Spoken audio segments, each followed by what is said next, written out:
அருமையான தேவ பிள்ளைகளே, 12 மாதமும் அதிகாலை ஜெபம் மாத பிறப்பில் இங்கே வந்து நின்றேன். எங்கூட ஒரு 10-15 பேர் அப்படி தான் சேருவீங்க. ஆனால் ஸ்தோத்திரம், இந்த மாதத்தில் இந்த மாத பிறப்பில் இவ்வளோ பேர் சேர்ந்துருக்குறோம். அல்லேலூயா சொல்லுவேன். ஆமாம், ரொம்ப சந்தோஷமாக இருக்குது.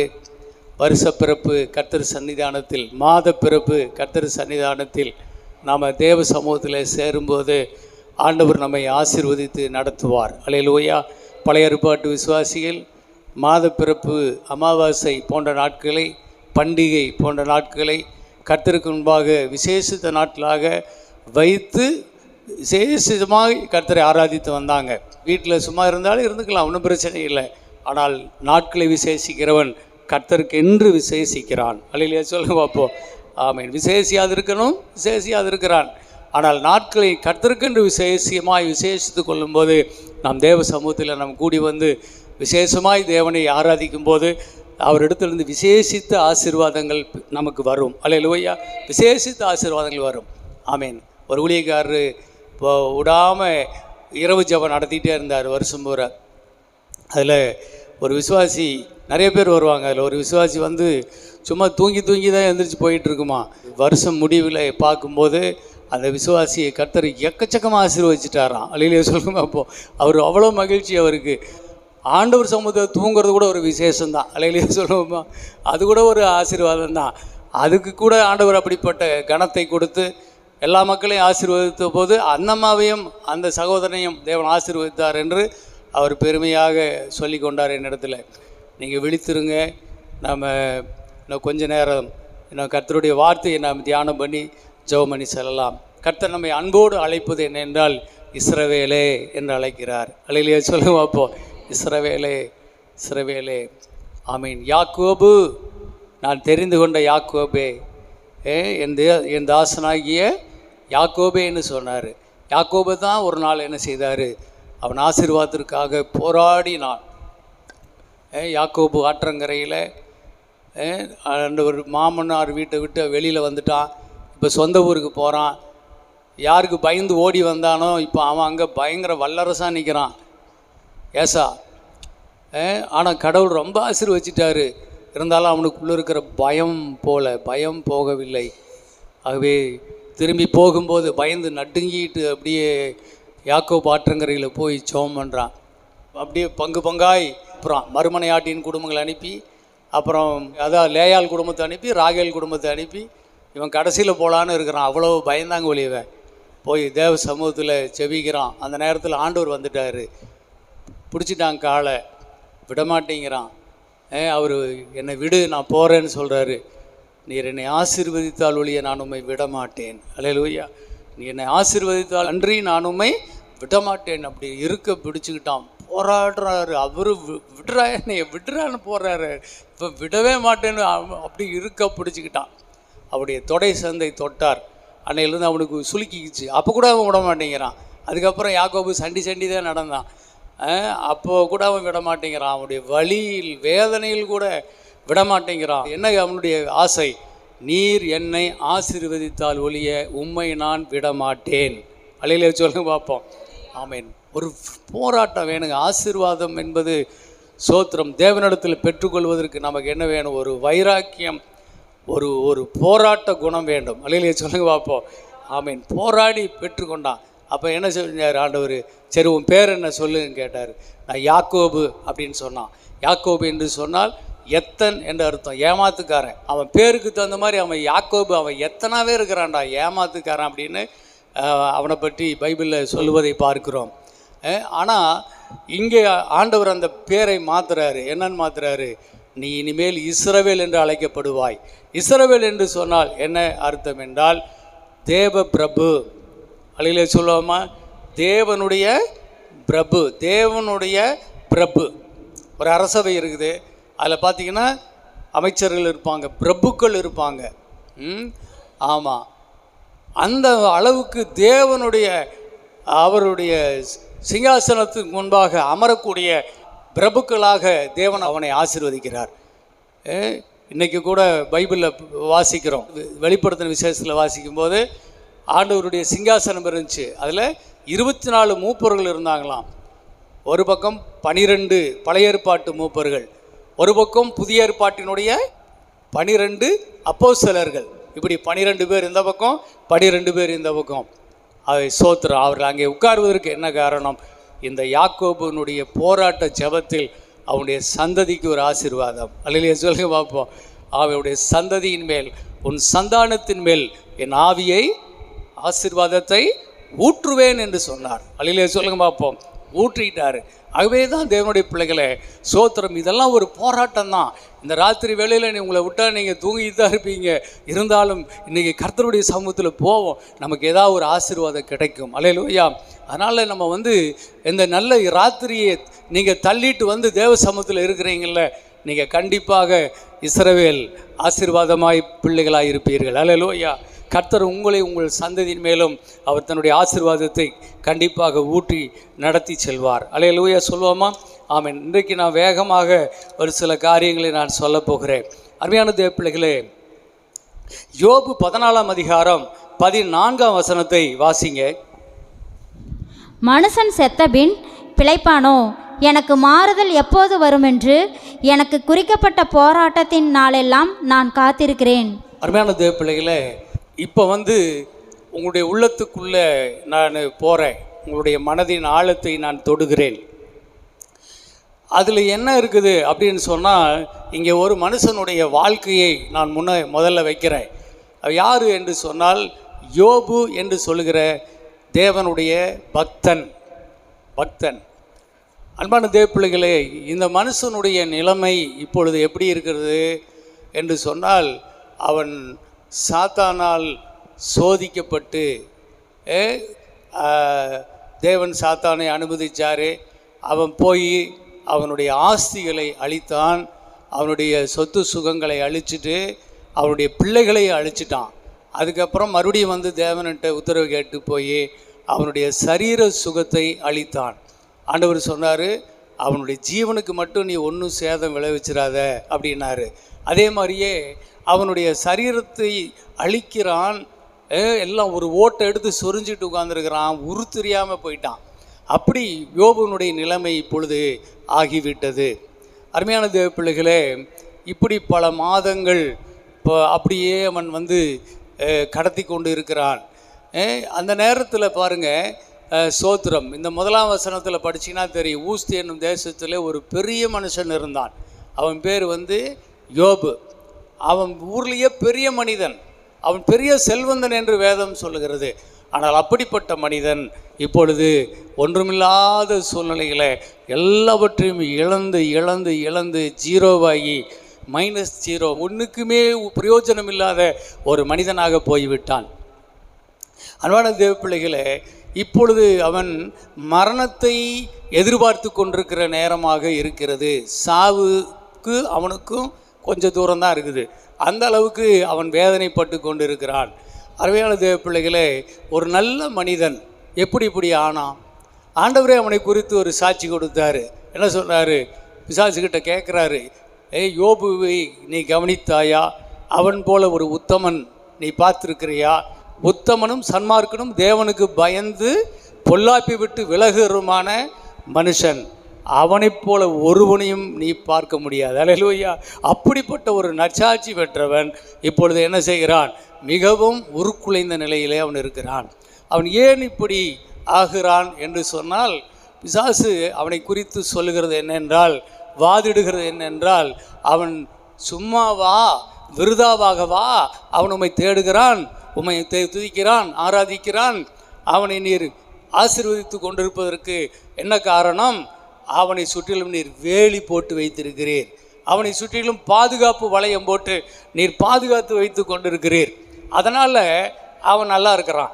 ஆனால் கொஞ்சம் எனக்கு இடம் கொடுத்து பாருங்கள், அவனை சுற்றி இருக்கிற வேலியை எடுத்துருங்க, நான் உள்ளே போகிறேன். அதுக்கப்புறம் அவனுக்கு கஷ்டங்கள் கொடுக்குறேன். அதுக்கப்புறம் அவனை துதிக்கிறானா அல்லது உம்மை தூசிக்கிறானா என்று பார்ப்போம். அதான் சவால். ஆனால் ஆண்டவர் சொன்னார், எந்த சூழ்நிலையிலும் யோபு என்னை துதித்து கொண்டே தான் இருப்பான். அல்லேலூயா சொல்லுவோமா? ஆமீன். அவனுக்கு நான் எல்லாம் கொடுத்தேன். அவன் இருக்கும்போதும் அவனுக்கு எல்லாம் நான் கொடுத்த போது அவன் என்னை துதிக்கிறவன் தான். எல்லாவற்றையும் இழந்தாலும் அவன் என்னை துதித்து கொண்டு தான் இருப்பான். அல்லேலூயா சொல்லுங்க பார்ப்போம். ஆண்டவர் அதில் உறுதியாக இருந்து தன் நம்பிக்கையோடு இருந்து தான் பிசாசுக்கு அனுமதி கொடுத்தார். அவன் போய் எல்லாத்தையும் இழக்க வச்சுட்டான்.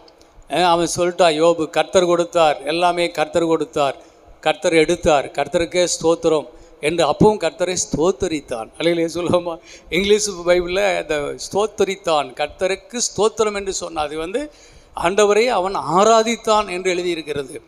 ஆமீன். வெறும் ஸ்தோத்திரம்ங்கிற வார்த்தைக்கும் அவன் ஆராதித்தான் என்கிற வார்த்தைக்கும் நிறைய வித்தியாசம் இருக்குது.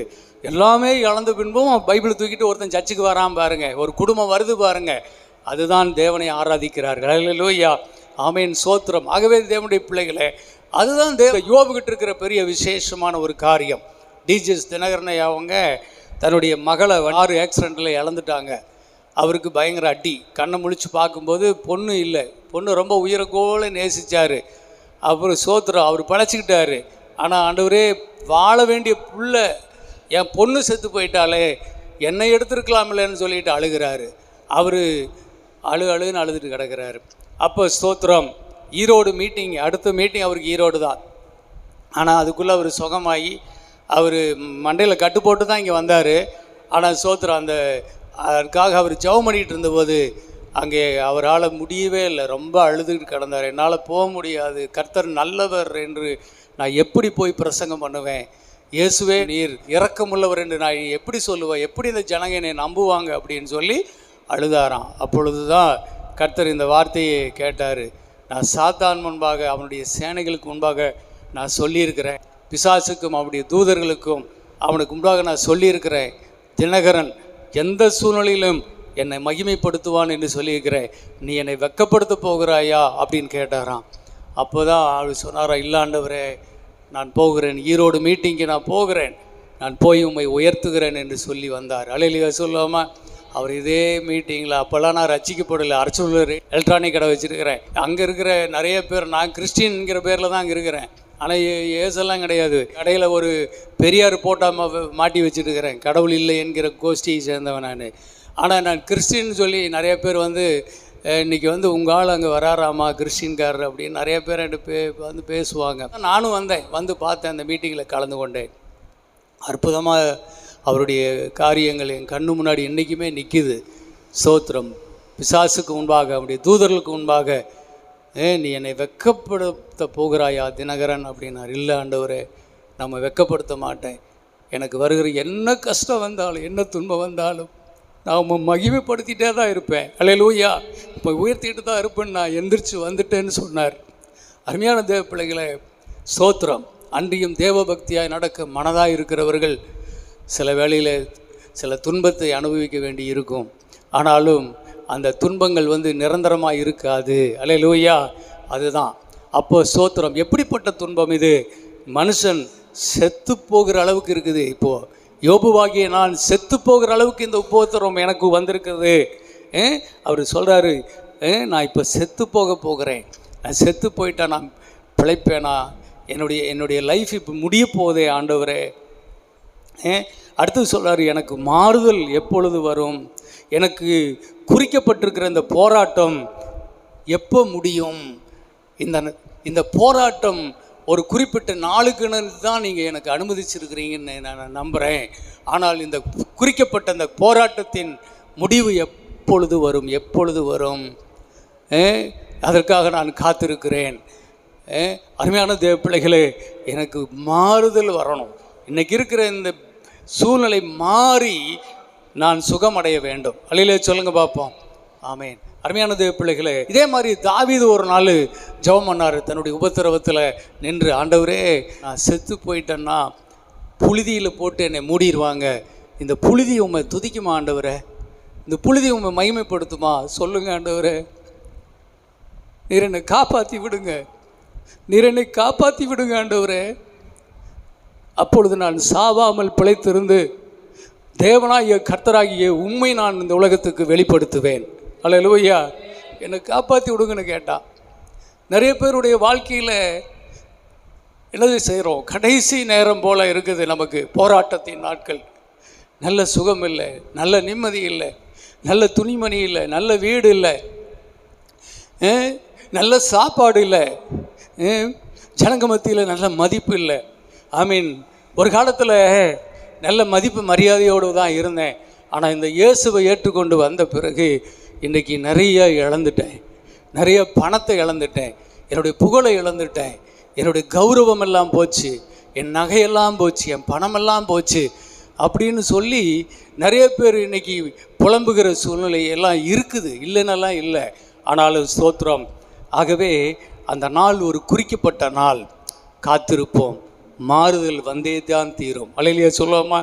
ஆமீன். யோபு சொல்கிறாரு, நான் அப்படி இருந்தாலும், என் சாவின் நாட்களை நான் எண்ணிக்கொண்டிருக்கிறனா இருந்தாலும் எனக்கு மாறுதல் வரும். அல்லேலூயா சொல்லுங்க பார்ப்போம். நான் உயிர்ப்பிக்கப்படுவேன், என் மாறுதல் இது சுத்தமாக அப்படியே டோட்டலாக தலைகளாக மாறி போகும் ஒரு நாள் வரும். அப்படி என்று அவன் என்ன செய்தான் என்று அவன் தேவனை நம்பி இருந்தான். படிங்க, யோபு 17:1 வாசிக்கிறோம். என் சுவாசம் ஒளிந்து போகிறது, என் சுவாசம் ஒளிகிறது, என் நாட்கள் முடிகிறது, பிரேத குழிகள் எனக்கு ஆயத்தமாக இருக்குது. எப்படி சொல்கிறாரு பாருங்க. சகோதரி படித்தா நான் இன்னும் கூட நல்லா இருக்குன்னு நினைக்கிறேன். படிமா. என் சுவாசம் ஒளிகிறது, என் நாட்கள் முடிகிறது, பிரேத குழி எனக்கு ஆயத்தமாக இருக்கிறது. பார்த்தீங்களா, அங்கே போயிட்டார். இப்போ நெருங்கி நெருங்கி நெருங்கி என்ன செய்யுது, காடு வாங்குது, வீடு போங்குதுன்னு சொல்லுவாங்கள்ல, அப்படி ஆகிட்டார் இப்போ யோபு. அருமையான தேவ பிள்ளைகளை, அப்படி தான் நம்முடைய வாழ்க்கையிலும் கூட சில வேளைகளிலே நேரத்தை நாம் அப்படிப்பட்ட ஒரு சுவாசம், அப்படிப்பட்ட ஒரு மரண சுவாசம், ஜீவ சுவாசம்ங்கிறது வேற, மரண சுவாசம் விட்டுக்கிட்டு இருக்கிற நேரங்களை நாம் கூட அனுபவிச்சுட்டு இருந்திருக்கலாம். ஆனால் 1 கொரிந்தியர் 15 51-52 இப்படி வாசிக்கிறோம். மரித்தோர் அழிவில்லாதவர்களாய் எழுந்திருப்பார்கள். அந்த வசனத்தை படிமா. இதோ ஒரு ரகசியத்தை உங்களுக்கு அறிவிக்கிறேன், நாம் எல்லாரும் நித்திரை அடைவதில்லை, ஆகிலும் கடைசி எக்காலம் துணிக்கும் போது ஒரு நிமிஷத்திலே, ஒரு இமைப்பொழுதிலே நாம் எல்லாரும் மறுரூபமாக்கப்படுவோம். எக்காலம் துணிக்கும், அப்பொழுது மரித்தோர் அழிவில்லாதவர்களாய் எழுந்திருப்பார்கள், நாமும் மறுரூபமாக்கப்படுவோம். கிறிஸ்துவுக்குள் இருக்கிறவர்களே நமக்கு ஒரு புதிய நம்பிக்கை உண்டு. இதோ ஒரு ரகசியத்தை உங்களுக்கு அறிவிக்கிறேன், நாம் எல்லாரும் நித்திரை அடைவதில்லை, ஆகிலும் கடைசி எக்காலம் துணிக்கும் போது ஒரு நிமிஷத்திலே, ஒரு இமைப்பொழுதிலே நாம் எல்லாரும் மறுரூபமாக்கப்படுவோம். அடுத்தது, எக்காலம் துணிக்கும், அப்பொழுது மரித்தோர் அழிவில்லாதவர்களாய் எழுந்திருப்பார்கள், நாமும் மறுரூபமாக்கப்படுவோம். ஆமென். எந்த மதத்துக்கும் இல்லாத, எந்த மார்க்கத்திலும் சொல்லப்படாத ஒரு புதிய அற்புதமான ஒரு நம்பிக்கை இப்பொழுது இயேசு நமக்கு சொல்லித்தராரு. என்ன சொல்கிறாருன்னு சொன்னால், உயிரோடு இருக்கிற நீ செத்துருவேன்னு பேசுகிற, ஆனால் நீ சாகவே மாட்ட. என்ன சொல்கிறார் என்றால், உயிரோடு இருக்கிற நீங்கள் கிறிஸ்துவின் மகிமையின் நாளில் அப்படியே ஒரு நொடியில், ஒரு இமைப்பொழுது மறுரூபமடைந்து நீங்கள் இயேசு வண்டையில் எடுத்துக்கொள்ளப்படுவீர்கள். அல்லேலூயா சொல்லுவோமா? ஆமென். இது நடக்கும். இது நடக்கிறதுக்கு முன்னாடி அடுத்தது என்ன சொல்கிறாரு, மரித்தோர் முதலாவது உயிரோடு எந்திரிப்பார்கள். முதல்ல கிறிஸ்துவுக்குள் மரித்தவர்கள் உயிரோடு எந்திரிப்பாங்க. அழிவுள்ளவர்களாக விதைக்கப்பட்ட அவர்கள் அழிவில்லாதவர்களாய் அவர்கள் எழுந்துக்குவாங்க. உயிரோடு இருக்கிற நாமும் மரிக்காமல் அப்படியே என்ன செய்வோம், மருவமாகி அவரிடத்தில் எடுத்துக்கொள்ளப்படுவோம். அதுதான் அங்கே கீழே இருக்கிற வசனம் சொல்லுது, அப்பொழுது மரணம் ஜெயமாக விழுங்கப்பட்டது என்று எழுதியிருக்கிற வசனம் நிறைவேறும். அலையில சொல்லுங்க பார்ப்போம். ஆகவே கர்த்தருக்கு ஸ்தோத்திரம். நீ கிறிஸ்துவுக்குள்ள உயிரோடு இருந்தாலும் சரி, நீ கிறிஸ்துவுக்குள்ள மரித்தாலும் சரி, உனக்குள்ள கிறிஸ்து வாழ்ந்து கொண்டிருக்கிறபடியினால் உனக்குள்ள ஜீவன் இருக்கிறதே. அல்லேலூயா, ஜீவன் இருக்கிறார், தேவன் இருக்கிறார். கொலோசியர் 3 1, 2, 3 வசனத்தில் நான் வாசிக்கும் போது உங்கள் ஜீவன் தேவனுக்குள்ளே மறைந்திருக்கிறது என்று வாசிக்கிறோம். அல்லேலூயா சொல்லுவோமா? ஆமென். நம்முடைய ஜீவன், நமக்குள்ளே இருக்கிற ஜீவனை பிசாசு தொட முடியாது. யோபுவுக்கு சொல்ல மாதிரி நீ அவனுடைய ஜீவனை மாத்திரம் தொடாதே என்று சொன்னார். ஆனால் இன்னைக்கு தேவனுடைய பிள்ளைகளுடைய ஜீவனை தேவன் கர்த்தராகிய இயேசு கிறிஸ்துவின் மூலமாக அவர் தேவனுக்குள்ள அந்த ஜீவனை ஒளிச்சு வச்சுக்கிட்டாராம். படிக்கிறியாமா? படிச்சிடலாமா? படித்தா என்ன கூட தெரியும். கொலோசியர் 1, 2, 3. நீங்கள் கிறிஸ்துவுடன் கூட எழுந்ததுண்டானால் கிறிஸ்து தேவனுடைய வலது பாரசத்தில் வீற்றிருக்கும் இடத்திலுள்ள மேலானவைகளை தேடுங்கள், பூமியில் உள்ளவைகளை அல்ல, மேலானவைகளையே நாடுங்கள்.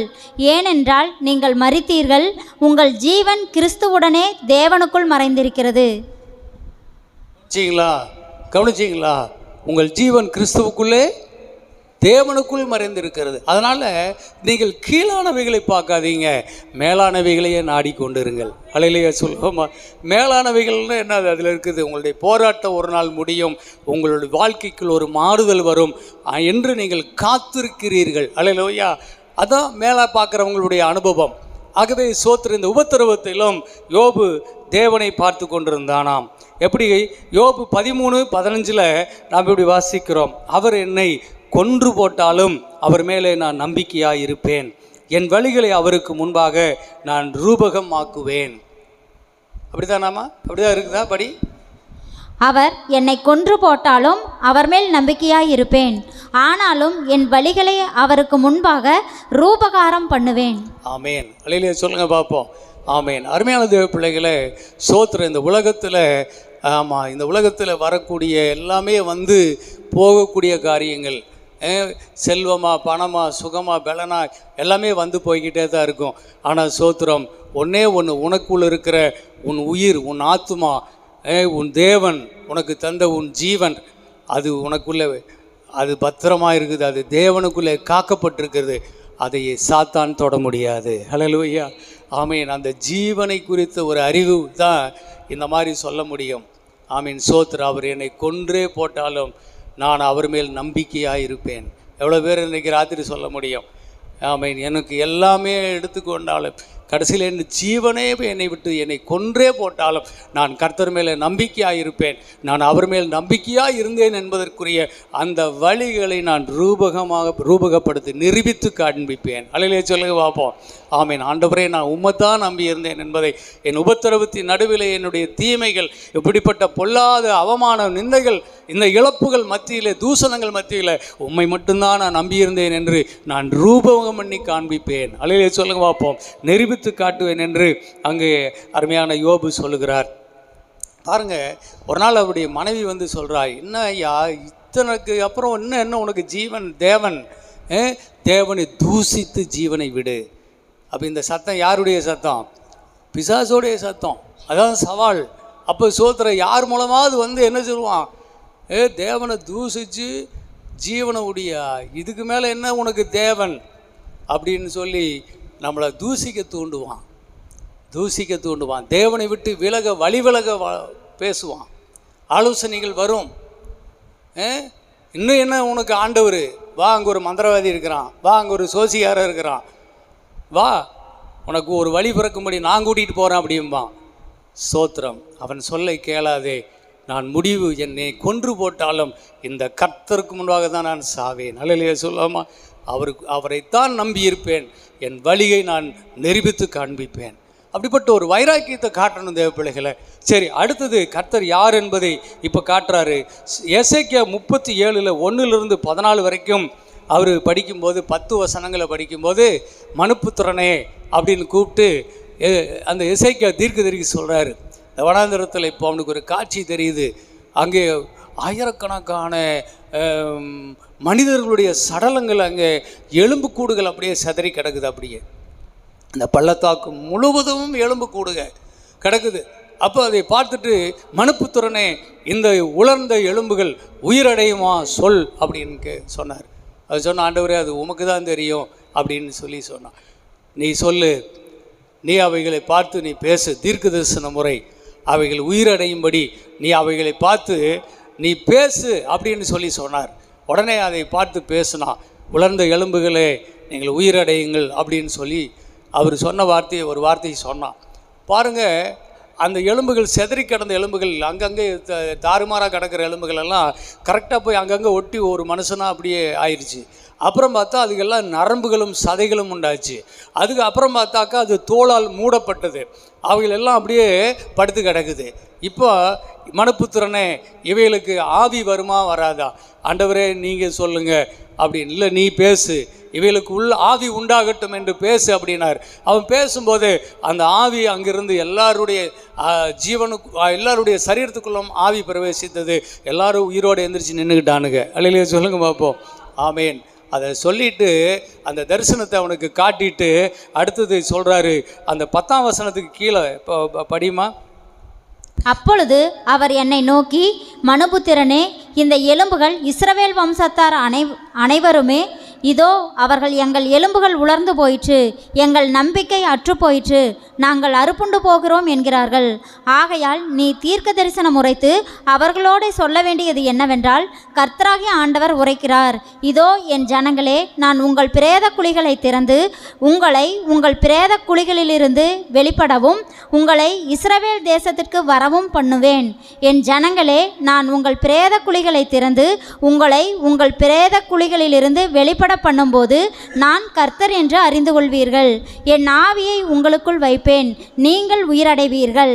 நான் உங்களை உங்கள் தேசத்தில் வைப்பேன், அப்பொழுது நான் கர்த்தர் என்று அறிந்து கொள்வீர்கள்.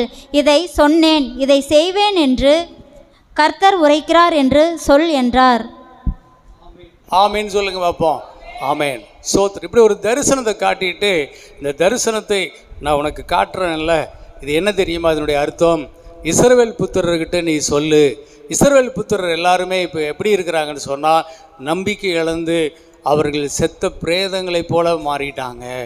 ஆனால் சோத்ர, நீ சொல்லு, அந்த பிரேத குழிகளை நான் திறந்து அவர்களுக்குள்ள இருக்கிற பிரேத குழியிலிருந்து அவங்களை வெளியே கொண்டு வரப்போகிறேன். அல்லேலூயா. அவங்க வாழ்க்கையில் ஒரு பெரிய மாற்றத்தை நான் தரப்போகிறேன். இதுவரையிலும் அவர்கள் அவ்வளோதான் முடிஞ்சதுன்னு அவங்க தங்களை முடிவுக்கு இப்போ ஒன்றும் இல்லை, உள்ளே இறங்கிட்டாங்க. ஆனால் இப்பொழுது அவர்கள் உயிர்ப்பிக்கப்படுவார்கள், எல்லாரும் மீண்டு வருவாங்க. அல்லேலூயா சொல்லுவோமா? ஆமேன். ஆகவே ஸ்தோத்திரம், இதை நான் சொன்னேன், இதை செய்தேன், செய்து முடிப்பேன் என்று கர்த்தர் சொல்லுகிறார். அல்லேலூயா. அதே மாதிரி யோபு 14:15 வாசிக்கும்போது, அவனுடைய நாட்கள் இம்மாத்திரம் என்று குறிக்கப்பட்டு இருக்கையில், அடுத்தது அவனுடைய மாதங்களினுடைய தொகை உம்மிடத்தில் இருக்கிறது, அவன் கடந்து போகிற எல்லையும் நீர் அவனுக்கு குறித்திருக்கிறீர் அப்படின்னு சொல்கிறாரு. எல்லை குறிக்கப்பட்டிருக்கு விட்டது என்று அவன் தன்னுடைய ஆவியில் உணர்கிறான். ஆனாலும் இந்த நேரத்தில் அவன் சொல்கிறான், யோபு 19:25-26 என் மீட்பர் உயிரோடே இருக்கிறார், என் மீட்பர் உயிரோடே இருக்கிறார் என்றும் அவர் கடைசி நாளிலே பூமி மேல் நிற்பார் என்றும் நான் அறிந்திருக்கிறேன். இந்த தோல் முதலானவைகள் அழுகி போன பின்பும் நான் என் மாம்சத்தில் இருந்து என் மீட்பரை, என் தேவனை நான் பார்ப்பேன். அலையிலே சொல்லுங்க பார்ப்போம். ஆமேன், சோத்ரன். என் மீட்பர் உயிரோடு இருக்கிறார், நான் அவரை பார்ப்பேன். ஆமீன். என் தோல் முதலானது அழுகியே போயிட்டாலும் கூட கடைசி நாளில் நான் எழும்பி நான் என் மீட்பரை நான் பார்ப்பேன். என் கர்த்தரை மட்டும் நான் பார்க்காம விட மாட்டேன். அல்லேலூயா சொல்லுங்க பார்ப்போம். ஆமேன். நம்பிக்கை பாருங்கள், சோத்திரம். நம்பிக்கையுடைய சிறைகளை அரணுக்கு திரும்புங்கள், இன்றைக்கே திரும்புங்கள், அப்போது உங்களுக்கு இரட்டிப்பான நன்மைகளை நான் உங்களுக்கு தருவேன், அது இன்றைக்கே தருவேன் என்று ஏசாயாவில் வாசிக்கிறோம். பாருங்க, இந்த சம்பவத்துக்கு பின்பு யோபுவுக்கு கர்த்தர் ஒரு பெரிய மாற்றத்தை கொடுக்க ஆரம்பித்தார். அதை நாம் எங்கே படிக்கிறோம்னு சொன்னால், யோபு 42:16-17 16-17 2 வசனத்தை வாசிங்க. இதற்கு பின்பு யோபு 140 வருஷம் உயிரோடு இருந்து 4 தலைமுறையாக தன் பிள்ளைகளையும் தன் பிள்ளைகளுடைய பிள்ளைகளையும் கண்டான். யோபு நெடுநாள் இருந்து பூரண வயதுள்ளவனாய் மரித்தான். ஆமேன். அல்லேலூயா சொல்லுங்க பார்ப்போம். ஆமேன். யோபுனுடைய சிறையிருப்பை கர்த்தர் நீக்கி போட்டார். அதான் இன்னும் 2-3 வருஷம் மேலே போய் படித்தோம்னா அங்கே வாசிக்கிற யோபுனுடைய சிறையிருப்பை கர்த்தர் நீக்கி போட்டார், மாற்றி போட்டார் என்றே வாசிக்கிறோம். அல்லேலூயா சொல்லுங்க பார்ப்போம். அது மாறிடுச்சு. அவன் மாறுதல் வர காத்திருந்தான்ல, கர்த்தர் இப்போ ஒரு பெரிய மாற்றத்தை உண்மையாகவே அவனுக்கு கொடுத்துட்டாருங்க. கர்த்தருக்கு ஸ்தோத்திரம். அருமையான தேவ பிள்ளைகளை, இப்போ அவன் சொல்கிறான், அவனுக்கு மாறுதல் வந்துருச்சு, அவன் தோல் எல்லாம் சரியாகி போச்சு, சுகமாயிட்டான். அதுக்கு பிறகு கர்த்தர் அவனுக்கு எத்தனை வருஷம் கொடுத்தாருங்களாமா?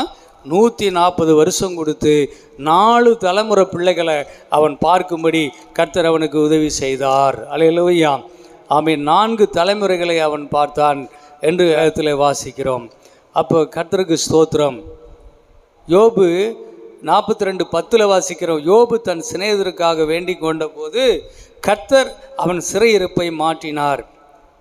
யோபுவுக்கு முன்னிருந்த எல்லாவற்றை பார்க்கிலும் 2 தேவன் அவனுக்கு தந்தருளினார் என்று வாசிக்கிறோம். அல்லேலூயா சொல்லுங்க பார்ப்போம். ஆமீன். அந்த வசனத்தில் மாற்றம் வரும் என்று அவனுடைய போராட்டத்தின் நாட்களை காத்து கொண்டிருந்தான் என்று எழுதியிருக்கிறது. அவை சோத்திரம். இப்பொழுது அவனுக்கு வந்துருச்சு மாற்றம். அல்லேலூயா. கர்த்தர் சிறையிருப்பை மாற்றி விட்டார்.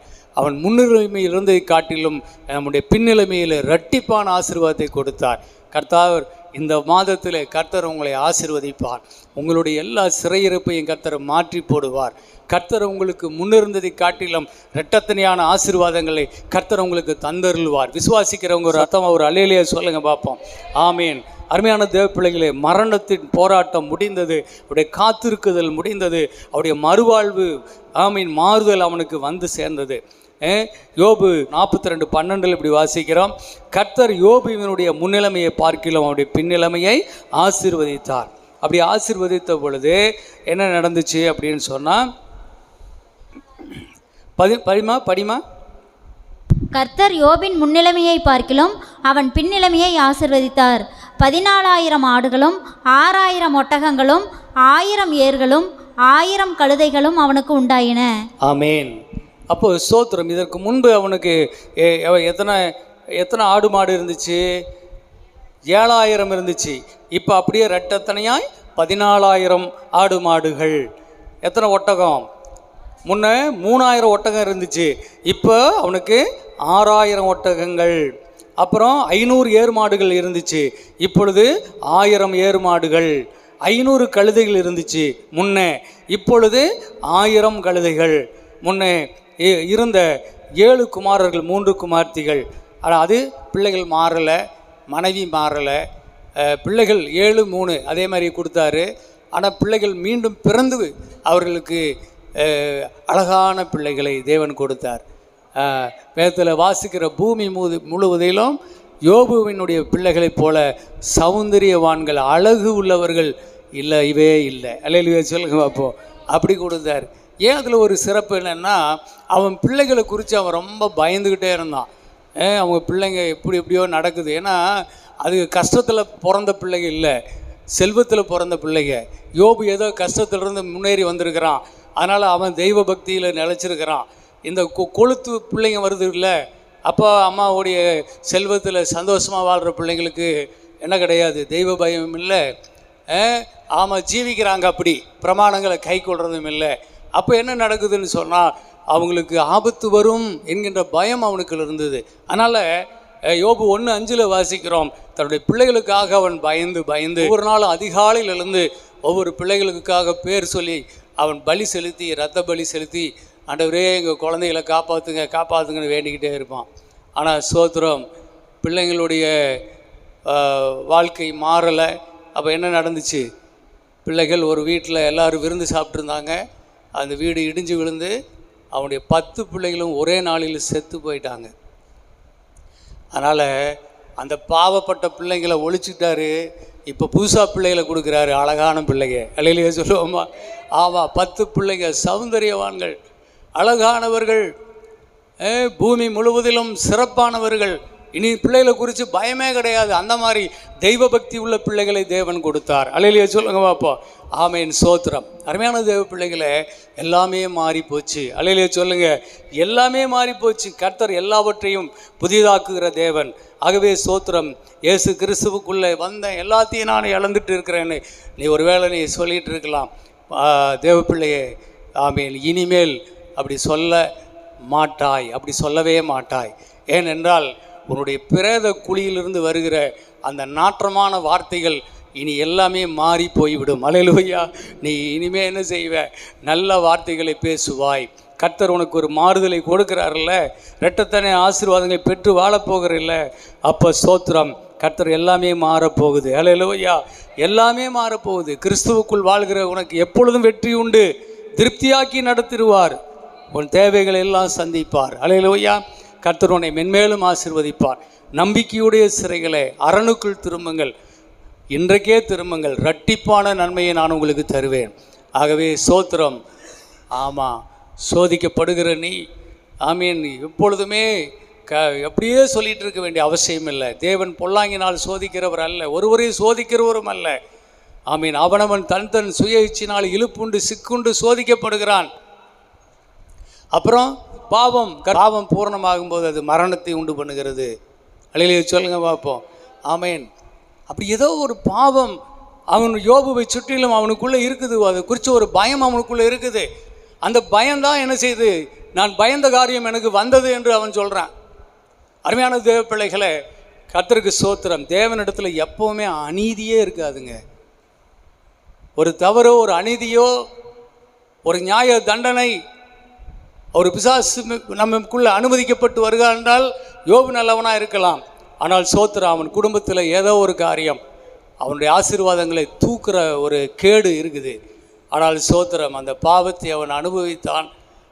ஆனால் ஸ்தோத்திரம், அதுவும் கர்த்தர் அவனுக்கு மாறுதலை தந்து விட்டார். அல்லேலூயா சொல்லுங்க. ஆவே ஸ்தோத்திரம். கவலைப்படாதீங்க பிள்ளைகளே, கர்த்தர் எல்லாவற்றுக்கும் ஒரு முடிவு உண்டு. நிச்சயமாய் எல்லாமே மாறும். எல்லாவற்றுக்கும் முடிவு உண்டு. உன் நம்பிக்கை வீண் போகாது. கர்த்தர் உன்னை ஆசீர்வதிப்பாராக. அல்லேலூயா. கிறிஸ்துவுக்குள் வாழும் எனக்கு எப்போதும் வெற்றி உண்டு. கிறிஸ்துவுக்குள் வாழும் நமக்கு எப்போதும் வெற்றி உண்டு. சாத்தானின் அதிகாரம் எல்லாம் என் நேசர் பறித்து கொண்டார். சாத்தானின் அதிகாரம் எல்லாம் என் நேசர் பறித்து கொண்டார். சிலுவையில் அறைந்து விட்டார். சிலுவையில் அறைந்து விட்டார். காலாலே மிதித்து விட்டார். இயேசு காலாலே மிதித்து விட்டார். கிறிஸ்துவுக்குள் வாழும் நமக்கு எப்போதும் வெற்றி உண்டு. என்னென்ன துன்பம் வந்தாலும் நான் கலங்கிடவே மாட்டேன். எல்லாரும் சொல்லுங்க பாப்போம். என்னென்ன துன்பம் வந்தாலும் நான் கலங்கிடவே மாட்டேன். யார் என்ன சொன்னாலும், யார் என்ன சொன்னாலும் நான் சோர்ந்து போக மாட்டேன். நான் சோர்ந்து போக மாட்டேன். கிறிஸ்துவுக்குள் வாழும் எனக்கு எப்போதும் வெற்றி உண்டு. கிறிஸ்துவுக்குள் வாழும் நமக்கு எப்போதும் வெற்றி உண்டு. வெற்றி உண்டு, வெற்றி உண்டு, வெற்றி உண்டு. எனக்கு வெற்றி உண்டு, வெற்றி உண்டு, வெற்றி உண்டு. உனக்கு வெற்றி உண்டு, வெற்றி உண்டு, வெற்றி உண்டு. நமக்கு வெற்றி உண்டு, வெற்றி உண்டு, வெற்றி உண்டு. கிறிஸ்துவுக்குள் வாழும் நமக்கு எப்போதும் வெற்றி உண்டு. கிறிஸ்துவுக்குள் வாழும் நமக்கு எப்போதும் வெற்றி உண்டு. ஆமென். அருமையான தேவ பிள்ளைகளே, அழகான தீர்க்க தரிசன வார்த்தைகள். இந்த வார்த்தை ஒரு நாளும் பொய் போகாது. இந்த அதிகாலை வேளையில் உங்கள் மேல் இந்த வார்த்தை வந்திருக்கிறது. உங்கள் வாழ்க்கையிலே எல்லாமே உபத்திரவங்கள் நீங்கி ஆசீர்வாதங்கள் உண்டாகும். துன்பத்தின் நாட்கள் முடிந்து நன்மையின் நாட்கள் தொடங்கும். இந்த ஆண்டு அதை தான் செய்வேன்னு ஆண்டவர் வாக்கு பண்ணிட்டார். நான் எருசலேமின் மேலே நான் களி கூறுவேன். என் ஜனத்தின் மேலே நான் மகிழ்ச்சியாக இருப்பேன். அழுகையின் சத்தமும் கூக்குரலின் சத்தமும் கண்ணீரும் அந்த கூட்டத்தில் அந்த ஜனத்தில் இருப்பது இல்லை என்று சொல்லியிருக்கிறார். நம்ம இந்த முதல்ல எப்போவுமே விசுவாசத்தை முதல்ல கொடுத்து அதை விசுவாச அறிக்கை பண்ணி ஜீவிக்கும்போது அப்புறம் அது சொல்லப்பட்ட வார்த்தைகள் விசுவாசம் பலிக்குது. அல்லேலூயா, பலிக்குது. அதனால் நீங்கள் உங்கள் வாழ்க்கை மாறுறது எப்படின்னா, நீங்கள் இப்பொழுது இந்த விசுவாச வார்த்தைகளை உட்கொள்ளுங்க, உங்களுக்குள்ளே வாங்கி கொள்ளுங்க. உங்கள் மனசில் வாங்கினீங்கள அதை அப்படியே உள்ளே அனுப்பி உங்கள் ஆழ் மனதில், அதாவது சப்கான்ஷியஸ் மைண்டில் அதை உள்ளே அனுப்பி அதை செட் பண்ணிக்கிங்க. அது நிலம், அது சப்கான்ஷியஸ் மைண்ட்னு சொல்கிறாங்க. அது இருதயம். அந்த இருதயமாகிய நிலத்தில் என்ன விதை விழுகுதோ அந்த விதை வசன விதை, அந்த விதை தான் என்ன செய்யும், நமக்கு 30, 60, 100 பலன் தரும். அல்லேலூயா சொல்லுங்க பார்ப்போம். ஆமேன். நீங்கள் இதை வாங்குங்க, உள்ளே வாங்கி இதே மாதிரி இனி என் வாழ்க்கை மாறப்போகுது, யோபு வாழ்க்கை மாறின மாதிரி என் வாழ்க்கை மாறும் அப்படி நம்புறவங்க ஒரு அலையிலேயே சொல்லிடுங்க பார்ப்போம். ஒரு கையை தூக்கி சொல்லுங்கள் பார்ப்போம். கையை தூக்கி சொல்லுங்கள். கர்த்தர் அந்த காலவில் உங்களுடைய நம்பிக்கையை பார்ப்பாராக. கர்த்தர் உங்களை ஆசீர்வதிக்கட்டும். ஜெபமணி முடிச்சிடலாம். ஆமாம். எங்களை அன்பாக நேசிக்கிற பரலோக பிதாவே, இந்த அருமையான காலை வேளையில் ஆண்டவரே, இந்த பிப்ரவரி மாதம் 1ஆம் அதிகாலை வேளையில் வாக்குத்தத்த வசனங்களும் ஆண்டவரே, இந்த மாதத்தில் நீர் செய்யப்போகிற அதிசயங்களையும் அற்புதங்களையும் எங்கள் வாழ்க்கையில் நீர் செய்யக்கூடிய மிகப்பெரிய மாபெரும் மாற்றங்களையும் அப்பா சோத்திரம். போராட்டத்துக்கு ஒரு முற்றுப்புள்ளி ஆண்டவரே, எங்களுடைய காத்திருத்தலுக்கு ஒரு முற்றுப்புள்ளி உண்டாக போகிறதுக்காக நன்றிப்பா ஆண்டவரே. ஒரு பெரிய மாற்றம் எங்கள் வாழ்க்கையில் வந்து எங்களை நிரப்பி விடுவதற்காக நன்றி.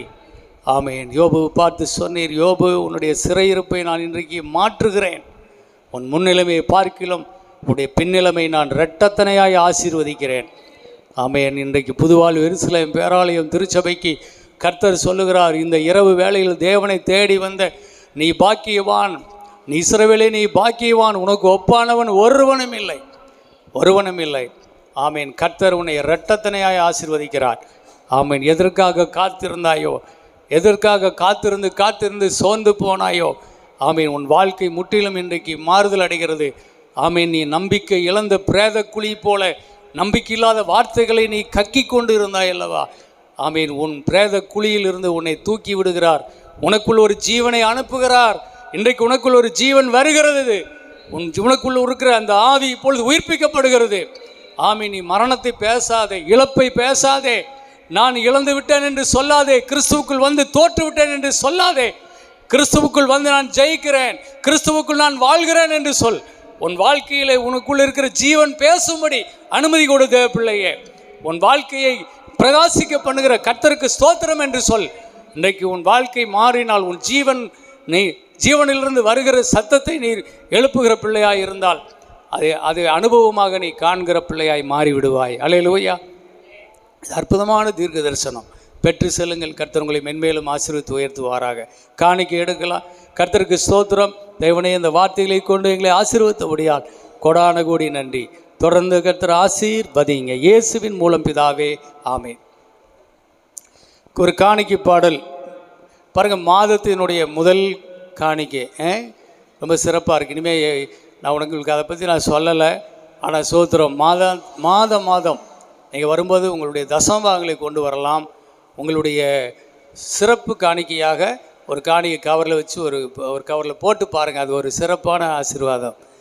நான் அதை ருசித்தேன். அதனால் நான் உங்களுக்கு நான் சொல்லுகிறேன். ஏன்னா அதிகாலையில் முதல் தேவனை தேடுகிறோம், முதலாவது தேவனை. அதே மாதிரி முதலாவது தேவனுக்கு கொடுத்துட்டு போங்க, மனப்பூர்வமாக கொடுத்துட்டு போங்க. எவ்வளவோ கொஞ்சமோ நஞ்சமோ தேவ சமூகத்தில் மனப்பூர்வமான காணிக்கை கர்த்தருக்கு கொடுக்கிறேன் என்று கொடுத்துட்டு வீட்டுக்கு போங்க. இந்த மாதம் முழுவதும் உங்களுக்கு பாக்கெட்டில் பணம் குறையாது. அல்லேலூயா. கர்த்தர் குறையவே விட மாட்டார், நிறைவாய் நடத்த போகிறார். அல்லேலூயா சொல்லிடுங்க. கர்த்தர் உங்களை ஆசீர்வதிப்பார். ஒரு பாடல் பாடும்போது ஆமாம், அடுத்த மாதமும் உங்களுக்கு இதே மாதிரி வர்றதுனால அடுத்த மாதம் இதே மாதிரி மீட்டிங் இருக்கும். அதுக்கு அடுத்த மாதம் இருக்குமாங்கிறத நான் அப்புறமா சொல்கிறேன். இதே போல் அடுத்த மாதமும் 1ஆம் தேதி காலையில் வருது. அப்போது சோத்திரம் என்பதை சொல்லி ஒரு பாடல் பாடி காணிக்கை செலுத்தலாம். எல்லோரும் எந்திரிச்சு நிற்போமா? பிறகு நாம் திருவிருந்து எடுத்துகிட்டு செல்லலாம்.